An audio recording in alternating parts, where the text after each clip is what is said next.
생생하게 상생하며 YTN 라디오 생생경제.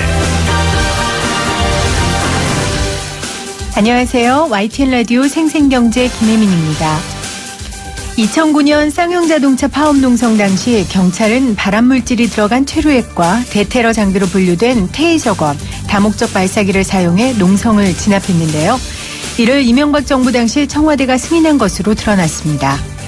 이미 2006년도에 경찰은 최루액에 심각한 발암물질이 들어가 있다는 것을 알고 있었는데요. 당시 경찰은 최루액 20만 리터를 200회에 걸쳐 투하한 것으로 나타났고요. 그리고 이후 경찰은 당시 노조원들에게 헬기 파손 등을 포함한 손해배상을 청구했습니다. 김승섭 교수가 조사한 쌍용차 정리해고 이후 사망한 노동자와 가족 명단 중 극히 일부만 읽겠습니다. 희망퇴직자 30대 자살, 해고자 40대 간암, 무급휴직 40대 심근경색, 가족 30대 자살, 재직자 40대 뇌출혈, 50대 자살 시도 후 뇌사. 그리고 이 명단은 지금도 계속 업데이트되고 있습니다. 해고 노동자에게 국가는 무슨 짓을 한 걸까요? 2018년 8월 29일 YTN 라디오 생생경제 지금 시작합니다.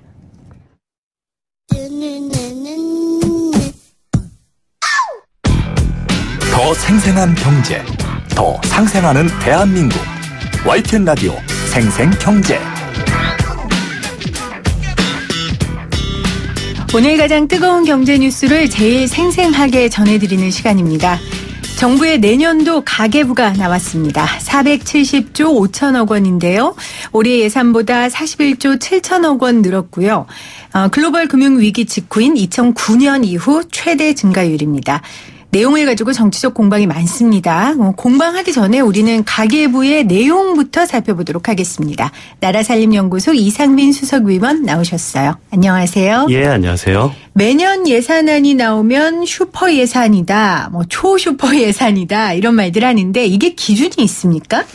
기준은 사실상 없습니다. 없어요? 그러니까 이게 항상 매년 그런 얘기가 나오는데요. 네. 슈퍼 예산, 초슈퍼 예산. 근데 제가 사상 최초 400조 원이 넘었다. 네. 그런 얘기를 많이 하는데 제가 듣기에는 사상 최초 429조 원 그런 말을 들으면은 저는 사상 최초 2019년이 되었다. 이런 말과 같이 들려요. 네. 그 말은 우리나라 경제 규모는 계속 이게 그렇죠. 확장하는데 네네. 거기에 따라서 점점 더 커지는 것은 당연하고. 예. 네. 제가 그 사회자님께 질문 드리자면은 네. 제가 이번 달 지출 예산을 개인적으로 100만 원 쓰기로 했어요. 네. 자, 이게 사치인가요? 아닌가요? 그건 제가 얼마를 버느냐에 따라 다르겠죠. 아이고, 맞습니다. 그렇죠. 정확한 네. 대답이고요. 네네. 제가 만약에 한 달에 한 1,000만 원 이상 번다면은 한 달에 100만 원 지출 계획 세운 것은 사치 아니잖아요. 네. 근데 제가 한 달에 100만 원 정도밖에 못 벌면서 100만 원 용돈 벌면은 이거는 슈퍼 지출이 되겠습니다. 그러면 그런 의미에서 내년도 470조 예산은 사치입니까 아닙니까? 연구원님 판단하시게요. 제 판단에는 올해 초에도 18년도 예산도 슈퍼 예산이라고 말을 많이 했는데요. 저는 18년도 예산은 슈퍼 예산은 절대 아니고 네. 약간 긴축이다라고 평가를 오히려. 했었습니다. 네네. 18년도요. 네. 19년도 예산은 슈퍼, 초슈퍼라기보다는 긴축은 아닌 것 같고요. 긴축은 아니고. 드디어 이제 긴축에서 확장 국면으로 조금 접어들었지 않았나라고 판단을 하고 있습니다. 네. 아무래도 이제 문재인 정부가 2년차, 3년차 이제 들어서면서 자신들의 정책을 펼쳐야 하니까 돈이 마땅히 대줘야 되잖아요. 예. 그래서 조금 예산을 작년보다는 늘린 게 아닌가 이제 이런 분석들을 하잖아요. 맞나요? 예, 맞습니다. 네. 자, 그러면 470조 5천억 원이라는 이 상상도 안 되는 돈을 어디에 쓰겠다는 건지 살펴보겠습니다. 먼저 내역을 좀 비중이 큰 것부터 크게 좀 소개를 해주세요. 470조 원을 다 소개하려면은 네. 10시간 걸리고요. 그렇죠. 가장 중요한 비중이 큰 거를 보면은요. 일단 일자리 예산이 포함된 보건복지 노동 예산이 제일 많습니다. 네. 한 162조 원 정도 되고요. 올해보다 한 12%가 증가가 됐습니다. 그리고 일반 지방행정 예산이 한 78조 원 정도 되는데요. 이것도 한 13% 네. 정도 증가됐고요. 이게 지역구 의원들이나 사람들이 내가 이거 예산 많이 확보했다 할 때 말하는 예산이 이거죠? 예, 맞습니다. 네. 그리고요. 교육 예산이 한 71조 원인데요. 네. 이것도 10% 이상 증가가 됐습니다. 그런데 이게 증가가 이렇게 많이 돼서 굉장히 이게 확대 예산이다. 아주 정책적으로 확대했다라고 생각될 수도 있는데요. 근데 제가 좀 전에 말씀드린 것처럼 지방행정과 교육 예산이 많이 증가됐다고 그랬잖아요. 근데 그 증가된 이유는 정책적인 이유라기보다는 그 지방행정 예산 중에서 가장 큰 게 지방교부세거든요. 네. 그러니까 지방교부세는 들어온 국세 중에서 일부, 그러니까 예를 들면 한 19.24% 정도 법적으로 자동으로 나가게 된 예산인 거고요. 교육 예산도 마찬가지로 지방교육재정 교부금이 가장 큰데 이것도 뭐 20.27% 법적으로 자동으로 나가게 된 겁니다. 그래서 이것은 정책적 목적으로 이게 늘린 것이 아니라 네. 세수가 많이 들어오면은 자동으로 이게 늘어나는 그런 네. 예산 때문에 요 재정이 확대됐다. 네. 확대된 것처럼 보인다라고 판단할 수가 있습니다. 네. 그 이후에 뭐 국방 예산, 안전, 농수산, 뭐 환경문화, 그 밖에 다양한 항목들이 있습니다. 예. 가정의 가계부만 봐도 항목이 많은데 뭐 나라의 가계부는 오죽하겠습니까? 뭐 예산안의 내용이 워낙 방대하고 분야가 많아서 다 다룰 수는 없고요. 우리 청취자분들이 들었을 때 실생활에서 체감할 수 있는 예산 사업 같은 거 있습니까? 그런 것 좀 소개해 주세요. 예산 사업이 실생활에서 그 체감하는 경우가 굉장히 많이 있어요. 이게 다 네. 모든 것이 다 돈 아닙니까? 그렇죠. 뭐 진행자분도 여성이신데 뭐 그 남녀 공용 화장실 같은 데 가면 약간 좀 불안하잖아요. 네. 그 몰래 카메라 아니죠. 그 불법 촬영 카메라, 불법 촬영 카메라 같은 것이 있을지 없을지 그것도 한번 좀 생각해 보게 되고요. 요즘은 불안해요. 그렇죠. 네. 그래서 그런 것들을 감지하는 그런 예산도 있고요. 그리고 그 남녀 화장실을 분리하는 예산 그런 것도 있습니다.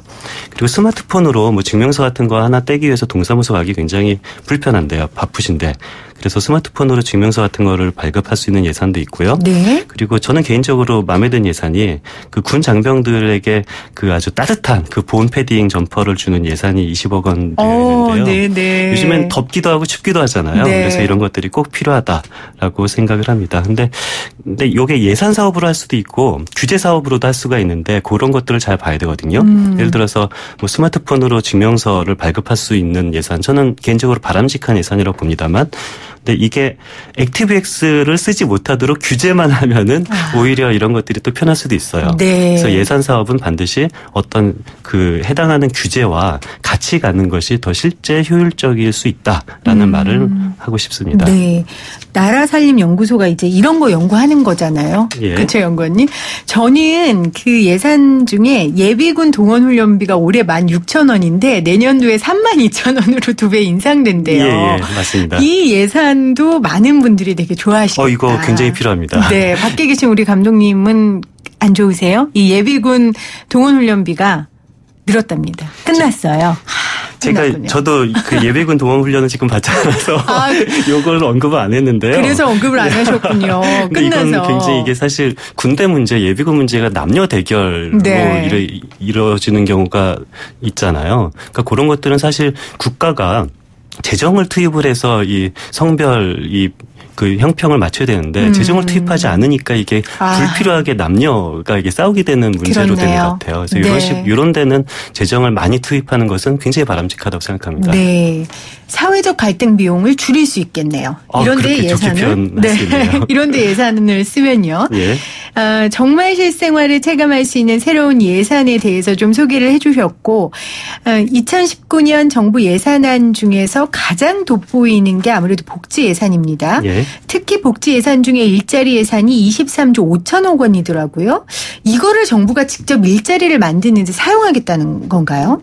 예, 뭐 직접 일자리를 창출하는 부분도 있고요. 뭐 네. 간접 일자리를 창출하는 부분도 뭐 섞여 있습니다. 그러면 제가 그중에서 조금 특이한 거 몇 가지 좀 여쭤볼게요. 5060 세대를 신중년이라고 부르면서 이분들을 위한 일자리 예산을 넣었더라고요. 예. 좀 소개해 주시겠어요? 저는 요거를 보고 굉장히 좀 개인적으로는 좀 좋은 예산이다라고 네. 생각이 들었는데요. 지금 우리 사회를 반영한 예산인 것 맞습니다. 같아요. 네. 항상 이렇게 청년 일자리 문제만 계속 나왔었는데요. 물론 취업률을 보면 청년보다는 5060 세대가 취업률만 보면 좋습니다. 그런데 실직한 가정 입장에서는 이게 굉장히 큰 타격이 엄청나죠. 크잖아요. 네. 그리고 이게 한번 재취업하기가 이분들이 청년보다 더 어렵기 때문에 그러니까 이 큰 틀로 보기에는 취업률이 작다고 해서 너무 소외된 부분이 많이 있었는데요. 그래서 5060 세대를 위해서 취업 알선, 그런 재취업을 좀 더 쉽게는 예산이 들어간 것은 굉장히 바람직하다고 생각합니다. 네. 신중년층 아까 말씀하신 것처럼 일자리의 파이는 적더라도 이분들이 일자리를 잃으면 그 파급력은 엄청나니까요. 제가 앞서 오프닝에 쌍용자동차 이야기도 했지만 예. 그런 부분에서 아주 잘한 예산인 것 같습니다. 그런데 이제 이런 비판들이 나오는 거예요. 이렇게 일자리 예산을 쏟아붓는다는 건 아까 간접적인 일자리 창출도 있다 하셨지만 대부분 단기적이고 땜질식 일자리를 직접적으로 창출하는 데 사용하는 거 아니냐. 이게 예. 과연 실효성이 있느냐라는 지적이거든요. 거기에 예. 대해서는 어떻게 생각하십니까? 정말 어려운 질문입니다. 네. 근데 뭐 만고불변의 정답부터 말하면은 실효성은 있기도 하고 없기도 하고 모르기도 합니다. 네. 이게 특히 일자리 예산은 실효성을 아무도 몰라요. 이게 짐작하기 굉장히 어려운데요. 그렇다고 해서 실효성이 증명되지 않았다고 해서 예산을 집어넣지 않을 수도 없고 이게 많이 넣자니 실효성이 증명되지 않아서 굉장히 네. 참 어려운 예산입니다. 예를 들어서 직접 일자리가 좋으냐 아니면 뭐 민간을 지원하는 일자리 예산이 좋으냐 그것도 잘 확인되지 않았거든요. 예를 들어서 뭐 민간을 지원하는 일자리 예산이라 하더라도 뭐 이게 어떤 그 청년 취업을 한 기업에게 지원을 한다 하더라도 만약에 과연 이 기업이 이 예산 때문에 그 추가로 청년을 고용했는지 아니면은 어차피 고용한 청년이었는데 네. 괜히 예산만 체리피커라는 말이 있는데 그 예산만 빼먹는 거가 되는 건지 그게 사실 증명이 안 됐거든요. 그래서 직접 일자리도 부작용이 있고요. 어떤 그런 간접 일자리도 부작용이 있고요. 그래서 어느 것이 좋다라고 특별히 말할 수는 없는데요. 근데 그럼에도 불구하고 어떤 마중물 역할은 필요하지 않느냐라는 그런 공감대가 좀 형성되어 있는 것 같고요. 네. 그래서 일자리 예산의 좀 실효성을 조금 더 아주 객관적으로 너무 정치적으로 다가가지 말고 아주 좀 객관적으로 우리 모두 같이 좀 연구하는 그런 노력이 필요할 것 같습니다. 그러면 앞선 정부들은 이런 직접적인 일자리 창출에 예산을 이렇게 많이 쓰지 않았습니까? 계속 썼죠. 그러니까 직접적인 일자리 창출에 예산을 썼는데요. 근데 이번 정부가 더 많이 쓰는 거는 맞습니다. 그건 맞고요. 예. 네. 그래서 이제 논란들을 계속 짚어지는 것 같은데 말씀하신 대로 마중물 역할을 할 수 있는 효과는 확실히 있다. 근데 이제 지속성의 문제니까요. 예, 그렇죠. 그러니까 예를 들어서 뭐 4대강 사업 같은 경우가 비판받기도 합니다만 사실 일자리 측면만 보면 4대강 사업이 나쁘진 않거든요. 그래서 이명박 일자리만 대통령이 보면은. 하겠다고도 예, 했었던 맞습니다. 거고요. 그러니까 일자리는 네. 분명히 창출된 건 맞고요. 근데 다만 4대강 사업이 뭐 좋은지 나쁜지는 그건 나중에 그 네, 환경 네, 문제 네. 측면에서는 나쁠 수도 있지만 일자리 측면에서는 무조건 좋은 거고요. 예를 들어서 그 땅을 파고 다시 땅을 묻는데 그 예산을 써도 일자리는 분명히 나오는 겁니다. 근데 만약에 그냥 땅을 파고 다시 묻었을 때 뭐 땅이 더 말랑말랑해져서 지렁이가 많아져서 사회적인 좋은 파급 효과가 있으면 그건 좋은 예산인 거고요. 아니면 땅을 파고 묻었는데 땅이 말랑말랑해서 뭐 건물이 뭐 축대가 무너지려고 한다. 그런 식으로 사회적 부정적인 효과가 있으면 그거는 나쁜 예산인데요. 네. 그러니까 일자리 효과는 분명히 뭐 일자리가 증가는 하겠는데 그 증가된 일자리가 얼마나 이 사회의 효용성을 가지고 있는지 얼마나 많은 부가가치를 창출하고 있는지는 조금 더 하나하나 면밀히 따져봐야 네. 될 것 같습니다. 그것도 그렇고 4대강 사업을 다 끝났을 때는 그 일자리가 날아가는 거잖아요. 그렇죠. 그러니까 이제 지속성의 문제가 근데 있는 지속성 거고요. 문제가 사실 영원한 일자리를 창출하는 것은 어렵거든요. 그러니까 어떤 지속성 문제만 가지고 비판하기는 저는 조금 어렵다고 보고요. 네. 그러니까 이번에 4대강 사업을 하고 다음에 땅 파는 사업을 하고 다음에 땅을 메꾸는 연속성이 사업만 있을 수 해도 있다. 그렇죠. 그러니까 그러니까 단기적인 일자리라도 계속 새롭게 창출된다면은 마중물 역할을 할 수는 있는데요. 근데 지속성에 대한 그런 논란보다는 이 일자리가 과연 사회적 효용을 얼마나 창출하느냐라는 네. 논란이 더 중요해 보입니다. 자, 복지 예산에서 일자리 예산을 좀 살펴봤고요. 뭐 복지 예산은 뭐니 해도 그래도 취약계층을 위해 쓰는 예산이 제일 중요하지 않겠습니까? 어떻게 편성됐습니까? 그 취약계층을 위한 예산이 이번에 많이 늘어났는데요. 그 예를 들어서 그럼 보호 종료 아동의 이 자립수당이 이렇게 신규로 나왔고요. 네. 그리고 어떤 그 발달 장애인을 위한 그런 지원 규모가 대폭 상승했는데요. 저는 이런 부분을 긍정적으로 보는 것이 우리나라 사회복지제도는 어떤 이 재정 지출이라기보다는 사회보험 위주로 되어 있거든요. 네. 이게 무슨 소리냐면은요. 예를 들어서 우리나라 사회복지하면 제일 떠오르는 게 뭐 국민연금, 뭐 공무원연금, 뭐 그런 4대 보험, 소위 4대 보험으로 말하는 그런 거잖아요. 근데 그런 것들은 보험 가입자만이 혜택을 볼 수가 있어요. 네. 그래서 보험 가입하지 못하는 그런 비정규 노동자 같은 경우는 오히려 복지의 사각지대로 존재하는 경우가 많이 있는데요. 그런 의미에서 이번에 어떤 좀 그 기초연금 같은 거 올리는 그런 재정 지출을 통한 복지 예산이 많이 늘어난 것은 네. 굉장히 바람직하다라고 평가가 되고 있습니다. 네. 그 보호 종료 아동이라는 거는 이제 보호 대상 아동, 그러니까 고아원이라든지 이런 사회 시설에 있다가 나이가 돼서 퇴소된 아동들을 위한 비용인 거죠. 예, 맞습니다. 네. 그리고 특별히 더 그런 예산을 제가 긍정적으로 평가를 하는 이유가 그 여태까지 우리나라 그 복지는 시설 위주의 복지 네. 시설이었어요. 그런데 시설 위주의 복지 시설을 탈시설 위주로 전환해야 된다라는 사회적 공감대가 그 유럽 같은 경우는 이미 형성되어 있거든요. 그런데 아직까지 우리나라는 그런 탈시설 정책에 대해서 인식이 부족한데요. 어떤 시설에만 예산을 투자하는 것이 아니라 탈시설을 위한 예산은 좀 획기적으로 늘릴 필요가 있다라고 생각합니다. 네. 정부가 곳간을 열고 이렇게 돈을 풀면 좋죠. 돈 쓰겠다는데. 근데 이제 이게 또 내가 낸 세금이니까 우리가 잘 봐야 되는데 정부에서는 일단 이 정도 집행 예산을 집행해도 재정 건전성에는 문제가 없다라고 하는데 연구원님도 이 말에 동의하십니까? 예, 재정 건전성은 문제가 없습니다. 이건 뭐 확실한데요. 이건 그래서 앞에 또 그렇게 말씀하신 그렇죠. 거고요. 숫자 지표로 보여지니까요. 네. 제가 앞에 그 수입에 따라서 지출 규모가 중요하다고 그랬잖아요. 작년에 초과 세수가 16조 원이 발생했어요. 올해 초과 세수가 상반기에만 20조, 하반기까지 포함하면은 제 예상대로라면 30조 원 정도 초과 세수가 들어올 거로 예측이 돼요. 그러니까 30조의 초과 세입이 들어온다라면은 네. 최소한 30조 정도는 써야지 이게 똔똔인데요. 근데 내년도 늘어나는 그 예산이 37조가 아니 41조가 늘어난다라고 표현되는데 이게 사실상 37조라고 저는 생각하는데 그 추경 기준으로는 37조거든요. 그러니까 올해 추경이 있었잖아요. 그러니까 올해 추경에서부터 따지면 37조 원이 늘어나는 겁니다. 네. 그래서 37조 원은 올해 초과세수 30조 원과 비교하면은 겨우 7조 원 늘어나는 거거든요.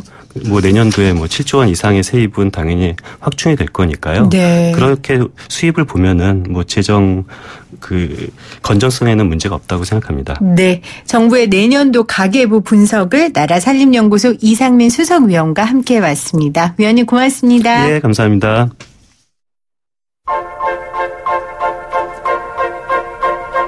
YTN 라디오 생생경제에서 여러분께 드리는 선물입니다. 밀리의 서재에서 전자책을 자유롭게 읽을 수 있는 3개월 무료 이용권을, 한국경제신문에서 다양한 경제서적을, 나도 읽고 싶다. 100% 영미권 1:1 프리미엄 화상영어 클라소에서 1개월 이용권을, 나도 공부하고 싶다. 무더운 여름 강한 햇빛에 지친 내 피부를 살려줄 주식회사 테미스의 테미스 센텔라 탄산팩 세트까지 퀴즈를 맞히시는 분들께 추첨을 통하여 선물을 마구마구 보내드립니다. 이 푸짐한 선물 받으실 수 있는 방법입니다. 지금부터 제가 내는 퀴즈 잘 들으시고요. 샵 0945 우물정 0945로 문자 보내주세요. 오늘의 생생 퀴즈입니다. 정부가 오늘 국무회의에서 내년도 이것을 발표했습니다. 어제네요. 어제 발표했습니다. 올해보다 9.7%가 늘어나 470조 5천억 원으로 확대됐는데요. 일자리와 양극화, 저출산, 저성장 등 당면한 구조적 문제에 대한 대응을 본격화하기 위함입니다.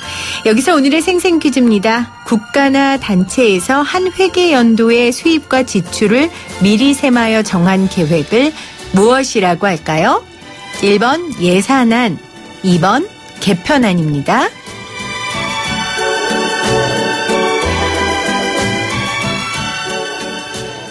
네, 여러분들 오늘 생생 인터뷰 들으시고 벌써 오늘 정답에 대한 의견들 남겨주고 계세요. 6495님, 단기적 처방도 중요하지만 문제는 중장기적인 대책이 없어서 오늘의 정답이 과하게 집행되는 게 문제인 것 같습니다. 이렇게 일찌감치 보내주셨어요.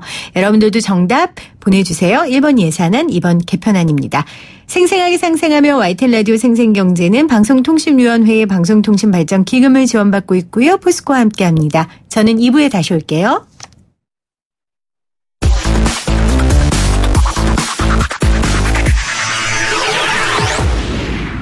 생생하게 상생하며 YTN 라디오 생생경제. 을이 웃어야 한국 경제가 살아난다. 으라차차 상생경제. 을이 웃어야 한국 경제가 웃는다. 으라차차 상생경제. 오늘도 수요일 이 시간을 함께해 주실 두 분 모십니다. 민생경제연구소 안진걸 소장, 개그맨 정범균 씨 오셨어요. 안녕하세요. 안녕하세요. 네, 안녕하십니까. 반갑습니다. 네. 제가 공연 이야기 또 하면 너무 감동을 받아서 범균 씨 공연을 보면서 두 개를 참 잘한다. 토크와 연기를 잘한다. 고맙습니다. 너무 빠졌죠? 일단 저는 연기를 잘 못하거든요. 아니에요. 잘해요. 연기 연습 따로 해요? 안 해요. 아니 근데 연기 잘하는 개그맨이 따로 있고 토크 잘하는 맞아요. 개그맨이 따로 있죠. 대표적인 분들이 누가 있어요? 연기 잘하시는 개그맨. 분들은 뭐 김준현 씨라든지 이런 분들이 연기 잘하죠. 아, 그렇구나. 네. 그 제가 연기 이야기를 하는 게 오늘 드라마 이야기를 좀 해보려고 해요. 저는 좋네요. 어떻게 범균 씨 드라마 좋아해요? 요즘 좋아합니다. 뭐 봐요 요즘? 요즘 최근에 시작한 거 보이스2 보기 시작했고요. 진짜 따끈따끈한 거. 네, 2회밖에 아직 안 했습니다. 아, 그래 따끈따끈. 미스터 선샤인. 저는 또 우리 김은숙 작가님이랑 약간 친분이 있잖아요. 그래요? 왜요? 왜요? 거기도 데모예요? 예전에 데모야. 그건 아니고 김은숙 작가님, 김은희 작가님 그리고 남편 장항준 감독님 이분들이 이제 시민단체 응원도 해주시고 아니 근데 후원도 해주시고. 작가님하고 친하면 좋겠네. 아주 왜냐면 친한 건 아니고 조금 친분이. 그 작가님들이 좋겠어요. 드라마 소재거리가 정말 많이 알고 계시니까. 실제로 저 위대한 소설가 조정래 선생님께서는 NGO, 저한테나 NGO 연락을 자주 하세요. 네. 그 소설을 쓰실 때, 특히 사회성 있는 소설 쓰실 때나 역사 소설 쓸 때 대부분 시민사회단체가 개입되거나 투쟁하고 이런 일이 많잖아요. 그렇죠. 그것들을 많이 물어보세요. 그리고 그 뒤에 사람들의 이야기. 그렇죠. 그래서 실제로 그러면 NGO 스태프들은 어떻게 월급은 적은데 어떻게 사냐 막 이런 거 물어보셔가지고 소설에 반영하신대요. 네. 아마 이제 작가님들도 이제 그런 관심이 있으신 분들도 있고. 나중에 진짜 드라마 나올 수도 있어요. 우리 소장님이. 드라마에 나오시긴 좀 힘들지 않을까. 소장님의 그냥. 삶이 드라마에서 그렇죠. 그건 아니고. 이제 소장님의 얼굴이 이병헌으로 바뀌고 이렇게 그건 해서 사기 아닙니까? 드라마가 아니라? 아니, 이제 미스터 드라마 션샤인 이런 것처럼 미스터 데모왕 뭐 이런 식으로 해서 초밥왕 이후에 최고의 히트작 그렇죠. 미스터 진짜. 데모왕. 온갖 데모는 다 하고 다닌. 공유가 공유가 이제 탁 데모하고 너무 멋있다. 소장님의 삶을 생각만 해도 떨리네요. 그러니까요. 그런 날이 오기를 바라면서 사실 오늘 이 드라마 이야기 우리가 화려한 드라마 이야기뿐만 아니라 그 뒤의 이야기를 좀 나누려고 해요. 그래서 먼저 우리 범균 씨가 오늘의 주인공 소개를 좀 해주세요. 한번 들으면 억소리 나는 스타들의 출연료 그리고 그들이 현장에서 억소리 나게 반짝거릴 수 있도록 그 주변의 스태프들은 어둠이 되어 그들을 밝힌다고 해도 과언이 아닙니다.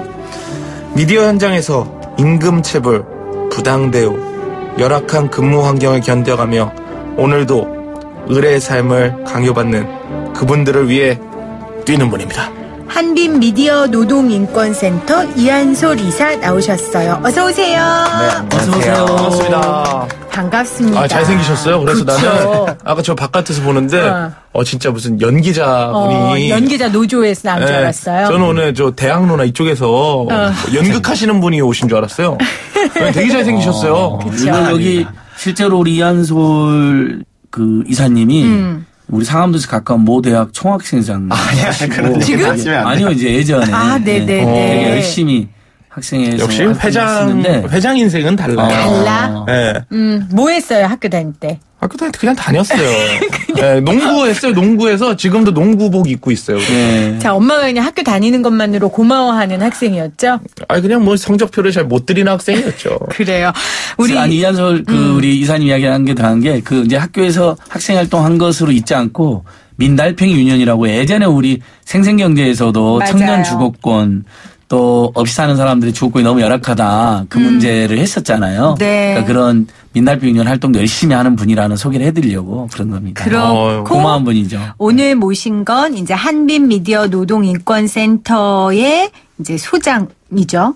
이사 역할을 맡고 있습니다. 한빛 미디어 노동인권센터 이사로 모셨는데 방송 들어가기 전에 제가 짧게 우리 범균 씨한테 사실 우리 한솔 씨가 몇 년 전에 이런 마음 아픈 일로 세상을 떠난 한빛 PD의 동생이다라고 얘기를 했더니 그동안 우리 다뤘던 주제들 중에 모르는 얘기가 대부분이었는데 그죠. 우리 한빛 씨 이야기는 알고 있더라고요. 아마 같은 미디어 업계에서 종사하기 때문인가 기사로 봐요. 봤었어요. 그래서 남일 같지 않다라는 생각을 처음으로 내가 아는 주제를 오늘 또 하는구나. 맞아요. 우리가 이렇게 웃으면서 사실 이야기는 하지만 오늘 우리 이한솔 이사를 모신 이유가 또 가슴 아픈 일이 벌어졌어요. 그러니까 우리 한비 PD가 그렇게 마음 아픈 게 떠났고 그 이후에 우리 유족들이 이 방송 환경을 바꾸기 위해 굉장히 애썼는데도 최근에 드라마 현장에서 또 안타까운 일이 있었죠. 우리 이한솔 이사 좀 설명 좀 해주시겠어요?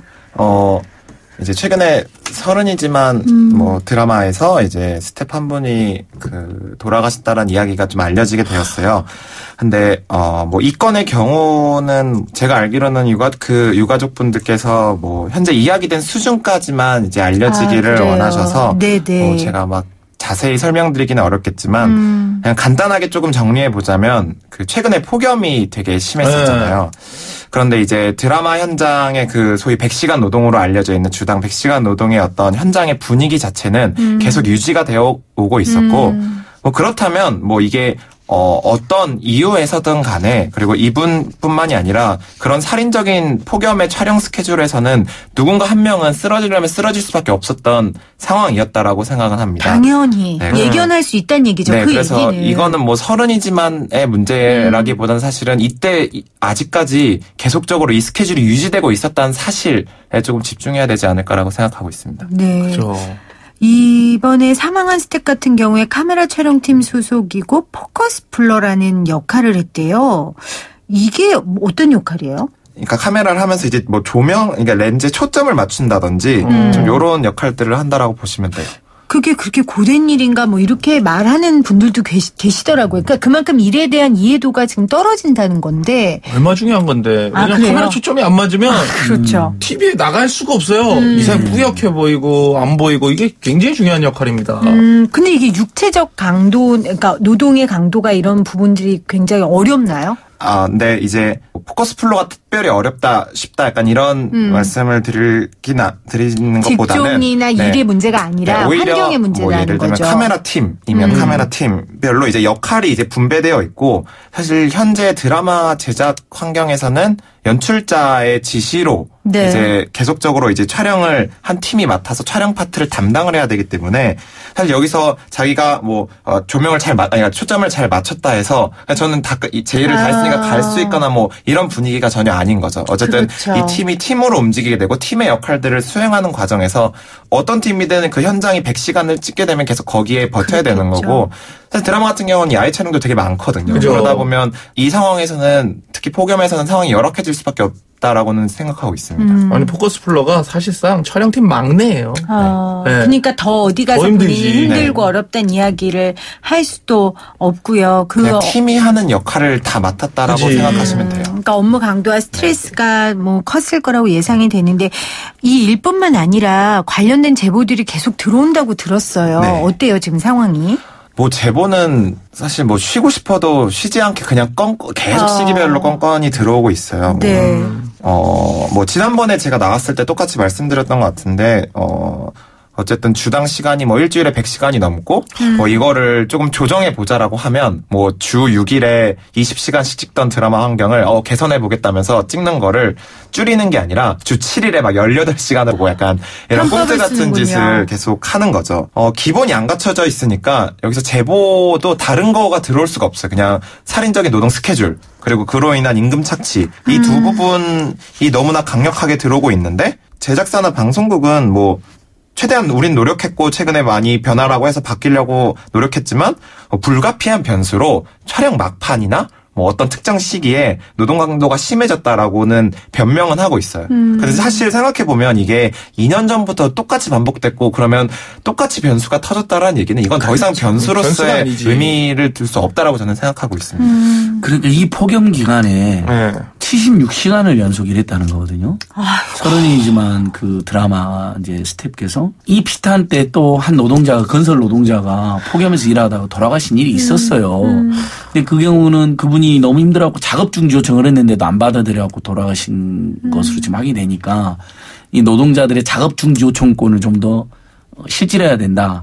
폭염 기간에는 일면 낮 2시 한 2시부터 3시 제일 더울 때는 한 2시간 아예 작업을 못하게 해야 된다. 이제 이런 대책도 지금 막 논의가 되고 있는데. 작업 중지권이라고 말씀하신 작업 중지 요청권. 그게 노동자의 지금 권리인 권리로는 거죠. 되어 있는데 요청은 하는데 제대로 뭐 받아들이지 않거나 이런 규정들이 미비되어 있는 상태입니다. 회사에서 만약에 받아들이지 않아도 그러니까 뭐 어떻게 할 수가 없는 그러니까 거죠. 작업 중지 요청권이 정당하면 일만 안 받아들이면 철수를 할 수가 있어야 되는 사람 죽게 생겼는데 예전에도 용광로에서 어떤 노동자 일하다가 청년 노동자가 그 용광로로 이렇게 사람이 미끄러지더라도 안 떨어지는 펜스 같은 게 있어야 되지 안전 펜스 같은 게 없어서 숨지는 안타까운 일이 있었거든요. 네. 근데 우리가 현장에 가보니까 그런 게 없어. 그러면 작업 중지 요청해서 안 받으려면 작업 중단할 수 있어야 되는 거죠. 왜냐하면 이건 잘못하면 사람 죽잖아. 누가 보기엔 죽잖아요. 스크린도 고친 노동자가 2인이 작업해야 되는데 한 명이 작업하다가 얼마 전에 그 구역에서 청년했죠. 그것도 예를 들면 한 명이 망을 봐야 되는데 혼자만 일하면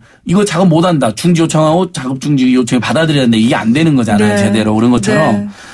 이한솔 이사님 계속 이야기하시는 것도 고 이한비 PD님 TVN 혼술남녀 때 바로 그런 혹독한 어떤 드라마 제작 환경, 방송 환경과 장시간 노동, 그다음에 갑을 문제 이런 걸 다 비인간 직초 이런 게 모아져가지고 개선하기로 전 방송국들이 나름대로 약속을 했거든요. 그랬죠. 근데 이번에 보니까 말뿐이었다. 다시 한번 밝혀지니까 너무너무 다들 속상해하고 이런 진짜 강제 조항 이거는 거부 조항이 있어야 되겠어. 왜냐면 제가 미국 가서 공연을 할 때 미국은 이런 게 확실해요. 공연도. 저희가 12시 이제 좀 넘어가니까 이제 무대도 저희는 미국 가면 저희가 설치한단 말이에요. 거기 팀하고. 그럼 12시 딱 되고 이제 저희가 현수막 좀 달아달라. 영어로 막 뭐라 하니까 그 12시 딱 보자마자 No, I'm lunch 하고 딱 나가더라고 그냥. 우리는 깜짝 놀래. 이게 지금 무슨 짓인가. 아니 지금 이제 좀 3시에 공연을 해야 되는데 1시까지 밥을 먹는다고? 그렇죠. 근데 거기는 확실해. 그런 게. 무조건. 휴식 시간하고 휴식 장소가 없는 것은 상상이 안 되는 거예요. 웬만한 선진국에서는. 그러니까 그게 폭염이면 휴식 시간 더 늘려주면 되는 거잖아요. 휴식 장소. 그러니까 그늘 쉼터라든지 물이라든지. 근데 우리는 그런 거 없이 그냥 강행하는 거예요. 근데 이거는 이제 미국의 얘기고요. 제가 이제 범균 씨는 더 잘 알겠지만 개콘 할 때요. 예를 들면 막내예요. 너무 힘들어. 막 녹화도 길어지고 연습도 길어져. 근데 PD나 선배한테 손 들고 저 좀 쉬었다 하겠습니다. 이럴 수 있어요? 그럴 수는 없죠. 없잖아요. 그러니까 이거를 요청권 말씀하셨는데 그 뭐 요청권도 중요하겠지만 사실은 강제 조항으로 넣는 방안을 좀 고민해야 될 게 여기서는 어쨌든 어깨에서 한번 찍히면 이 바닥에서는 거의 못 있는 어떤 생태가 있어서 그래서 이게 요청은 지금도 뭐 방송국이나 제작사에 변명할 때 우리는 뭐 언제든 힘들 때는 언제든 우리한테 얘기해 달라 우리가 그러면 좀 유연하게 하겠다 약간 이런 얘기는 하는데 누가 거기서 그 얘기를 할 수 그러냐는 거죠. 그러니까 요청권 제도로 넣는 것도 중요하고 그렇죠. 정말 이렇게 막내들이나 아니면 그렇게 일을 맡긴 용역에서 좀 쉬겠다라고 했을 때 그거를 흔쾌히 받아주는 그 문화와 마음의 여유 또 필요한 거예요. 그럼 거부권이 있어야 돼. 예, 맞아요. 그러니까 산업안전보건법상의 작업중지 요청권도 훨씬 강화해야 되지만 한편으로 예를 들면 독일에 예 많이 나왔잖아요. 우리 관광버스 기사님들 졸음운전 때문에 과로 운전, 졸음운전 사고 많이 나왔고 정말 끔찍한 참사가 계속 났잖아요. 그래서 독일 예가 나왔잖아요. 그럼 독일은 4시간인가 딱 운전하면 그 이상은 못하게 아예 법이나 제도로 딱 강제를 해놓은 거예요. 그러니까 과로나 졸음운전이 있을 수 없게 해놓은 거죠.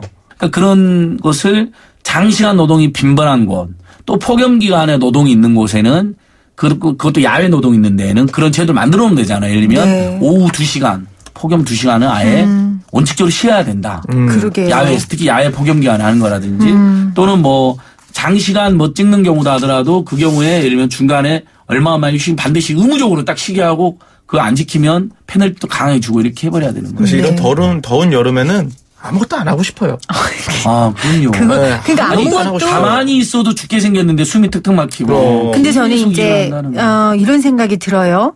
이 드라마 스태프들이 을 중에 을일 수 있겠다라고 생각하는 게 이렇게 더우면 정부에서 육체 노동을 하는 건설 노동자라든지 정말 눈에 띄게 육체 노동을 하는 분들은 오히려 보호하려고 해요. 근데 드라마 스태프들이 그런 일을 한다고까지 생각하지 않는 거죠. 네. 배려하지 않는 거예요. 거기다가 52시간 이야기 가 나오고 있는데 사실 저도 PD의 일을 하고 있지만 방송 일이라는 게 그렇게 탁 떨어지는 게 아니거든요. 네.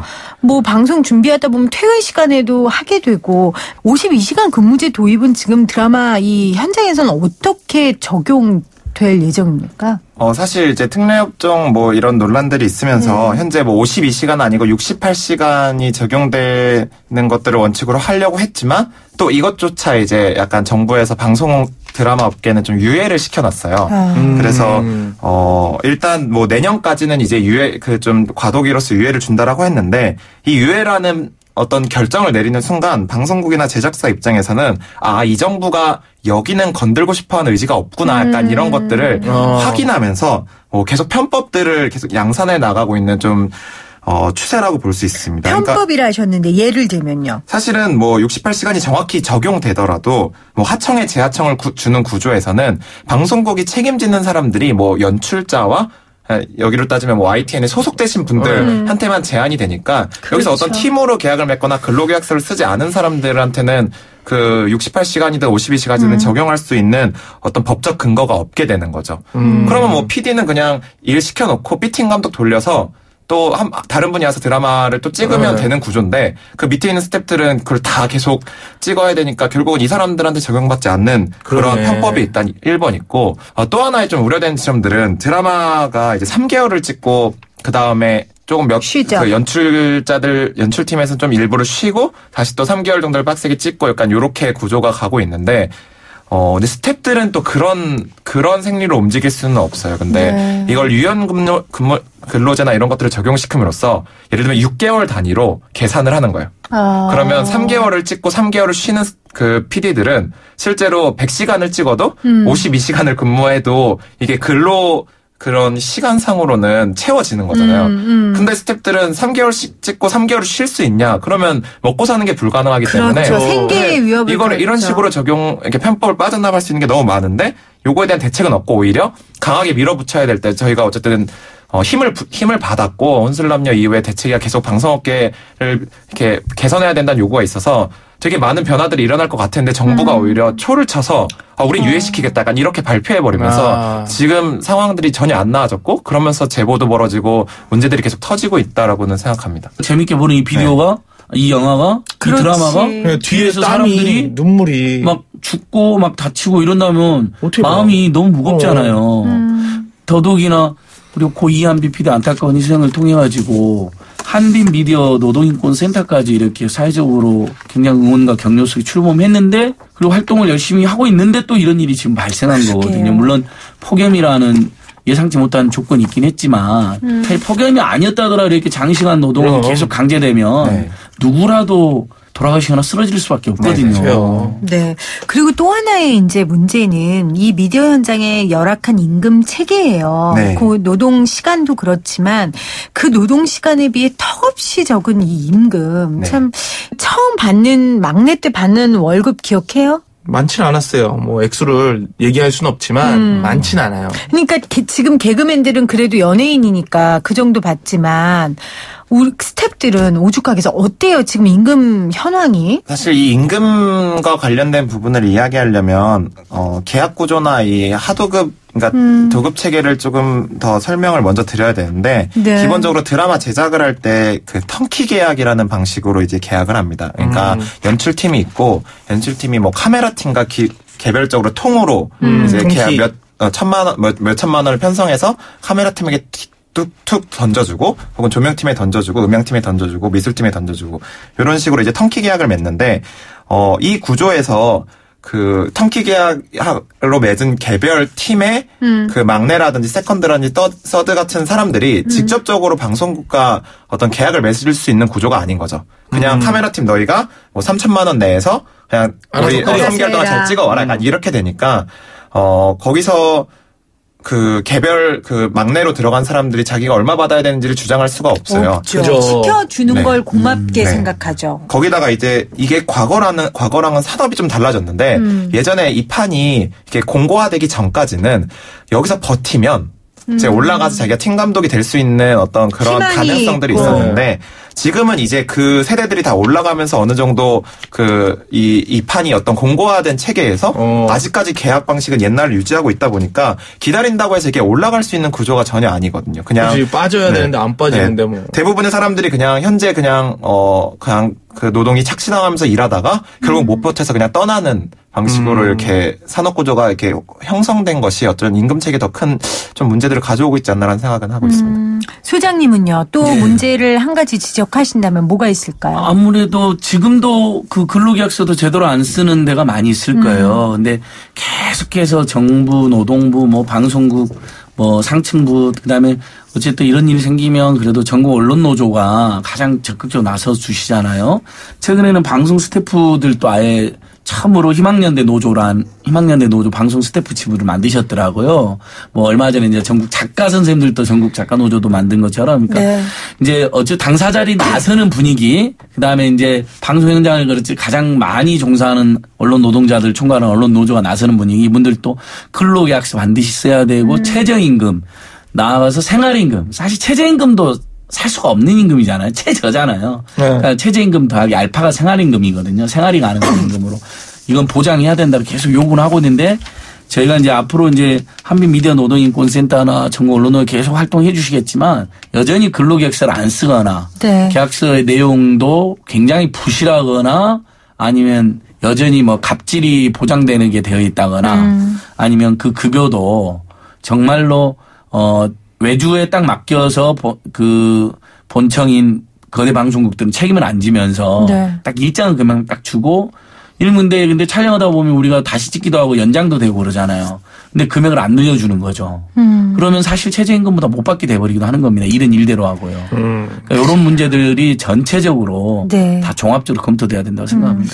저는 이제 개인적으로 이제 드라마 끝나면은 다 같이 뭐 회식하고 쫑파티하고 하잖아요. 그런 거를 좀 안 하고 그거를 좀 돈으로 우리 그냥 스태프분들 같이 고생한 분들 현찰 줬으면 좋겠어. 그냥 회식 말고 자, 일렬로 쓰세요. 옛날에 이제. 회식도 피곤해요. 회식도 피곤해. 할 수 있는데 제대로 처우 안 해주고 회식하면 더 정말 그런 사람도 있어. 차라리 저걸 우리한테 돈으로 주지. 그래, 돈으로 주는 게 나아. 그게 더 훨씬 돈으로 주고 휴식으로 주고. 이거 괜찮은데요? 어떻게 좀 추진해 보세요. 이걸 좀 법으로 만들어주면 안 됩니까? 회식 금지법? 회식 비용을 두 당 나눠서 준다. 그래, 두 당 나누자.